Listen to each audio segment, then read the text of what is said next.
Bienvenue dans cette nouvelle vidéo de l'ABC de l'intégration scolaire. Aujourd'hui, nous allons parler du calendrier scolaire, de l'horaire type et des modalités de fréquentation scolaire. Le calendrier scolaire est un document important à garder bien en vue tout au long de l'année. Il contient des informations clés sur les moments importants de l'année scolaire. L'année scolaire compte 180 jours d'école. Elle commence à la fin du mois d'août et se termine à la fin du mois de juin. Elle est divisée en 3 étapes avec un bulletin pour chacune. La première étape, de la fin août au début novembre. La deuxième étape, du début novembre au début février. Et la troisième étape, la plus longue, du début février à la fin du mois de juin. Chaque mois, il y a 2 journées pédagogiques. Ce sont des journées de congés scolaires pour les élèves et de travail de planification pour les enseignants. Il y a plusieurs dates importantes à noter. Au début septembre, il y a une rencontre de groupe parents-enseignants. C'est une occasion de voir la classe de votre enfant, de rencontrer son enseignant et de comprendre ses attentes. C'est aussi une opportunité d'établir un premier lien de communication. Toujours en septembre, il y a l'Assemblée générale des parents. C'est une rencontre importante où vous élirez les parents représentants au conseil d'établissement de l'école.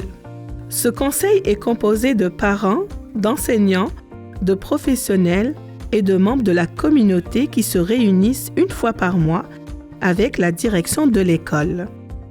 À la mi-octobre, vous recevez un document. C'est la première communication. Il contient les premières impressions de l'enseignant sur l'engagement et le comportement de votre enfant en classe. À la mi-novembre, c'est la rencontre du premier bulletin. C'est une rencontre individuelle avec l'enseignant de votre enfant. Préparez vos questions à l'avance pour maximiser ce temps. Entre la fin février et début mars, c'est la rencontre du deuxième bulletin. Elle est prévue prioritairement pour les élèves en difficulté ou les élèves arrivés en cours d'année.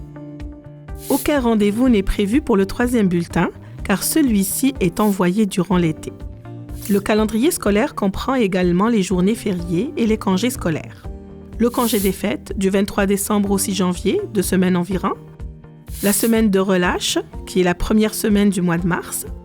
Et les vacances d'été, du 23 juin au 26 août environ. Voici un modèle d'horaire type d'une journée à l'école. Celle-ci compte 5 périodes de classe de 50 minutes au primaire et 4 périodes de 75 minutes au secondaire. Ces périodes sont séparées par de courtes pauses au secondaire ou des récréations au primaire, durant lesquelles les élèves peuvent prendre des collations. Entre l'enseignement du matin et celui de l'après-midi, il y a une période de dîner d'1 heure ou d'1h30 selon les écoles. Au primaire, il y a 2 récréations obligatoires de 15 minutes, plus 5 minutes pour le déplacement des élèves. Une le matin et une l'après-midi. Préparez donc 2 collations par jour, en plus du dîner. L'horaire du préscolaire est plus court que celui du primaire. Selon les écoles, les élèves peuvent commencer plus tard ou finir plus tôt. L'éducation est un droit de l'enfant. Les parents doivent s'assurer que les enfants de 6 à 16 ans reçoivent une éducation et sont présents durant les 180 jours de classe prévus. Prévoir les vacances familiales pendant les congés scolaires est fortement recommandé.